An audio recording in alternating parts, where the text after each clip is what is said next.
Oke teman-teman, sahabat Puskala, dimanapun kalian berada, assalamualaikum warahmatullahi wabarakatuh. Selamat sore Bli. Selamat sore. Oke. Jumpa lagi dengan Bli Putu Adi Purbawa Trot. Ya, kok ada trotnya ini? Wajib. Panggilan antar tim. Oh, antar tim. Trot. Passwordnya. Passwordnya trot. Jadi di sini kita kedatangan saudara kita dari Bali, teman-teman ya. Sehat, Bli? Sehat ya.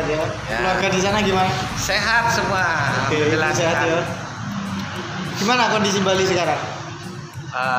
Baru kalau di presentasi ya sekitar 10% baru ada perubahan. 10%. 10% ya. Transportasi udah ramai di sana? Masih seperti biasa, masih 10% jalan, sisanya masih di rumah. Bule-bule udah datang? Masih yang sifatnya ekspatriat atau yang tinggal di Bali. Oh, maksudnya tuh udah bertempat tinggal di Bali? Ya. Atau ber-KTP di Bali? Bertempat tinggal di Bali. Oh. Yang punya bisnis di Bali, yang punya keluarga di Bali, itu dulu yang diutamakan. Memang ada beberapa negara yang sudah membuka untuk wisatawan secara umum.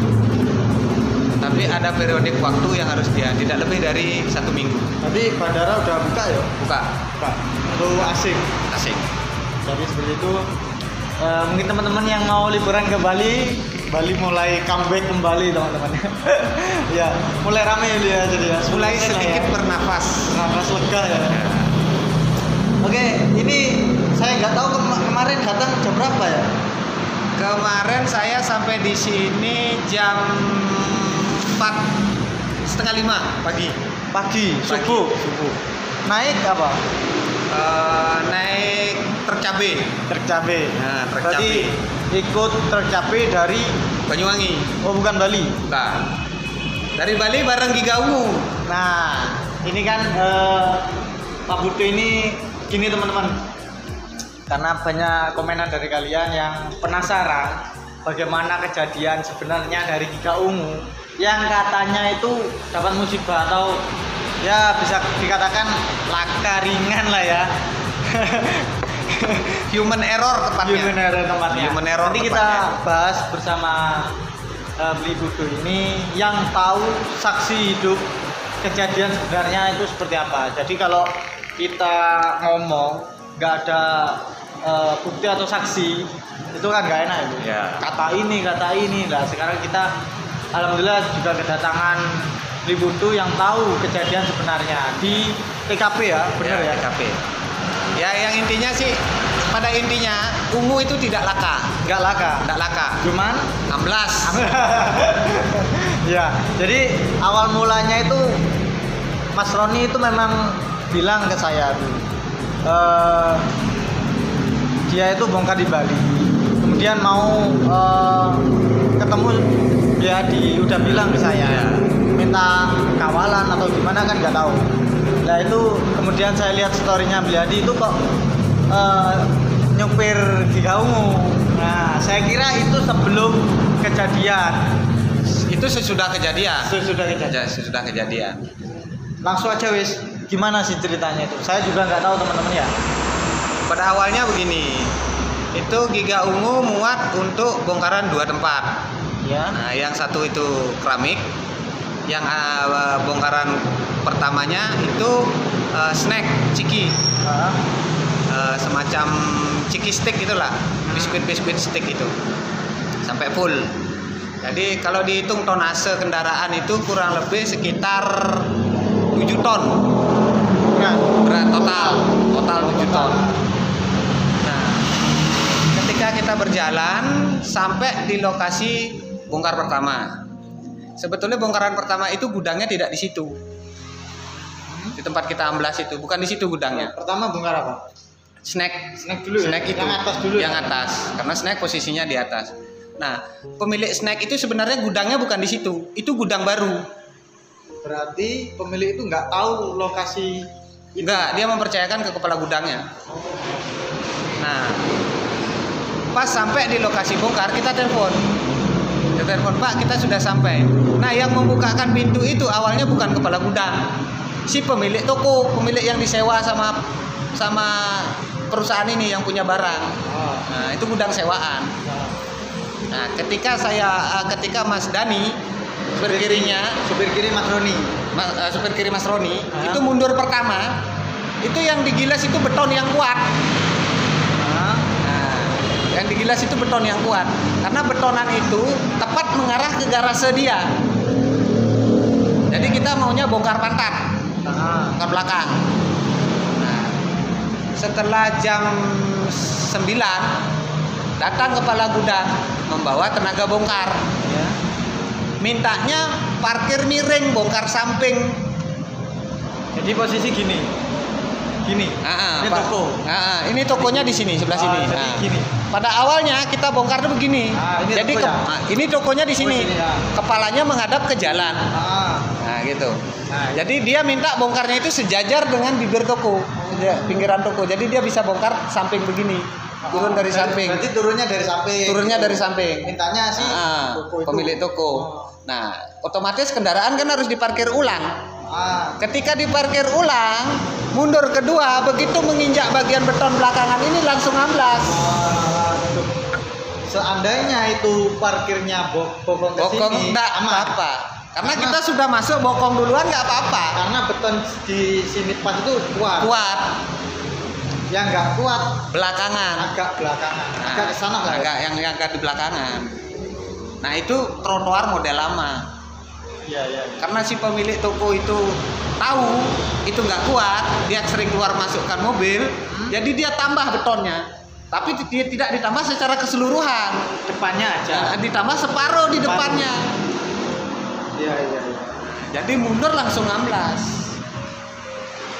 Seandainya itu bokong itu yang bongkar dari belakang aman ya? Aman, tidak terjadi apa-apa. Sedangkan si pemilik toko itu mintanya dari samping kan gitu. Kepala gudangnya bukan pemilik toko. Oh, kepala gudang. Kepala gudangnya minta bongkar samping. Nah, Itu pemilik gudangnya itu apa nggak tahu kalau emang cor-coran itu nggak kuat? Nggak tahu. Nggak tahu. Karena pemilik tokonya kan ada di gudang utama. Iya, nggak bilang gitu ya? Nggak ada. Karena itu pun yang dikontrak itu baru. Kepala gudang yang ditugaskan di sana pun juga orang baru. Jadi itu teman-teman ya kejadian. Jadi kan miskomunikasi. Ya. Terus itu kerusakannya itu sebelah mana aja untuk diganggu? Selebor sama pakon lampu. Pakonnya aja. Pakonnya aja. Sama lampunya nggak? Volvonya nggak? Nggak. Selamat. Selamat ya. Volvonya selamat. Wes, soalnya aku kan waktu rilisnya itu tahu sendiri untuk harga Volvonya itu berapa tahu sendiri. Ya lumayan lah. Roto gocek. Jadi untuk pengaman, selebor, sama pakon lampu belakang. Ya. Jadi seperti itu. Jadi sampai masalah hitung-hitungannya, nah, maunya saya kan minta ganti rugi ke dia. Ya. Karena dia yang minta kita seperti itu. Kalau nggak dia minta kan nggak terjadi seperti itu. Benar. Akhirnya ketemulah kesepakatannya. Saya bayar biaya penurunan muatan semua, naik turunnya lagi karena kendaraan akan didongkrak.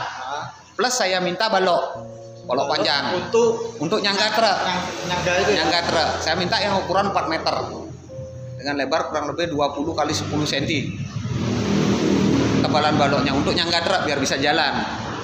Dan setelah diusahakan itu jalan. Bisa ya. Ambil keluar. Balok patah. Dua-duanya. Terus itu yang lubang itu? Yang lubang itu tetap lubang. Itu perbaikannya saya bebankan ke pemilik gudang. Oh, jadi nggak ganti rugi ke kita ya? Enggak. Kita ngurusi mobil kita aja, dia ngurusi kerusakan itu udah. Sama biaya balok yang saya beli 2 itu yang bayar sendiri udah. Bayar sendiri. Ya, saya minta kan otomatis untuk nyangga truk kan nggak mungkin saya pakai kayu ringan dong. Saya minta kayu kamper. Wah. Ya, hitung-hitungan biar hampir sama lah. Kalau saya ngabisin sekitar 2 jutaan itu dia minimal 1 juta lebih lah. Biar draw gitu. Biar sama-sama lah. Iya, sama-sama. Terus nasib Gigamu sekarang gimana? Sekarang Gigamu sudah di Santoso. Sudah ditangani ya. Sudah ditangani. Sudah ditangani. Mas Roni pun sudah di rumah ya. Sudah di rumah. Yang awal di sana Mas Dani. Ya. Nanti kira-kira pulih ya? Diinformasikan sih 3 hari. 3 hari. Pulih 100% sama. 100%. Ya, Santoso. Catnya itu dari Santoso. Iya, Santoso kan. Oke, jadi Gitu. seperti itu ceritanya teman-teman. Pak Putu ini saksi hidup dari kejadian. Ikut dari kejadian lah, Kejadian. bagian dari kejadian itu. Setelah ambles, berikutnya yang anu ya. Ya, sambil alih budi Yang- untuk menuju ke bongkaran berikutnya. Jadi setelah itu bongkar Ya. lagi. Karena mungkin Mas Roni juga lelah perjalanan jauh, Dani juga lelah perjalanan jauh, kurang tidur, kurang istirahat, tambah ada masalah begitu. Nah, sementara take over dulu. Jadi supir ketiga lah ibaratnya. Jadi seperti itu Oke. kejadiannya. Jadi Jadi seperti itu teman-teman ya. Jangan miskomunikasi. ya, biar tidak miskomunikasi, bahwa kejadian itu bukan laka. Dan itu tidak disengaja. Itu demi pelayanan kepada customer, akhirnya kita juga jadi korban. Kan? Itu termasuk pelayanan kan jadi. Siap. Oke, sekian cerita ya. Ya, sedikit cerita lah. Jadi cerita dari Pak Putu dan dari saya juga menginformasikan ke teman-teman semuanya. Terima kasih untuk teman-teman. Jangan lupa like, komen, dan subscribe channel YouTube Boskala Official. Assalamualaikum warahmatullahi wabarakatuh. Waalaikumsalam warahmatullahi wabarakatuh.